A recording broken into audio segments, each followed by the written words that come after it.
Notre coach Fred prépare une séance d'entraînement de technique de course pour Anouk en vue du marathon de Barcelone qui aura lieu en mars prochain. Ah, la voilà qui arrive. Mais elle boitille. La nouvelle tombe. Anouk s'est blessée à l'arrière de la cuisse gauche, mais malgré ça, elle a voulu persévérer.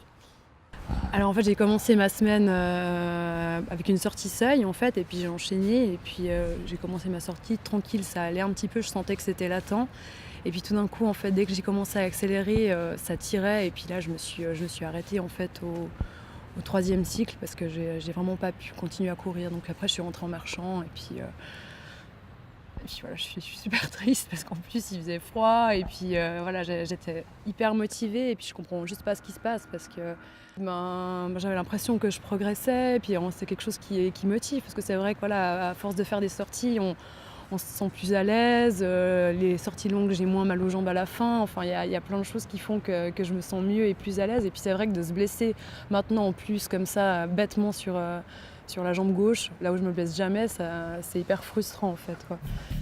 Allez Anouk, inutile de se décourager. Fred, comment réagit le coach dans cette situation?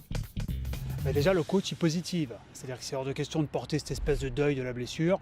D'autant plus que le bobo là, que s'est fait Anouk, c'est pas inhérent à un choc répété, c'est-à-dire à une surcharge d'entraînement. C'est vraiment un petit accident de glissade.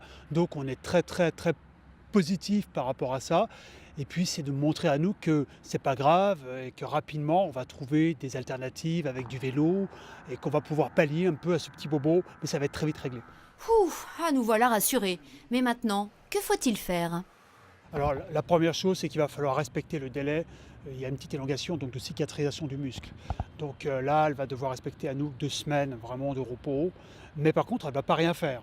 Et ça, c'est important. Quand on est blessé, eh bien, on peut faire des tas de choses. Et là, en l'occurrence, elle va pouvoir, elle va pouvoir pédaler un petit peu, donc faire un petit peu de vélo, sans forcer, très tranquillement, qui va lui permettre de maintenir un petit niveau de base.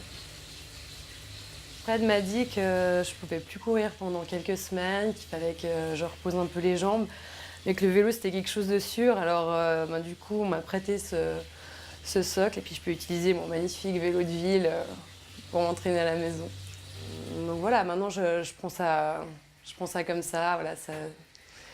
Et puis comme je vais partir en vacances prochainement, ça va me permettre de mieux profiter et puis de courir un petit peu au Japon et de découvrir le pays autrement. Dans son malheur, Anouk, elle a une chance, c'est que ça se passe suffisamment loin de l'objectif du marathon, dans 12 semaines. Donc on a largement le temps, en plus c'est les fêtes de Noël, donc elle va se reposer dans 10 jours, elle est complètement réparée, complètement retapée, et ça ne met absolument pas en cause la préparation. Des fois même, il faut entendre ces petits signes comme des choses positives, c'est un peu fort, mais comme des signes justement de devoir un peu lever le pied. Il ne faut pas être sourd à ce genre de petits bobos.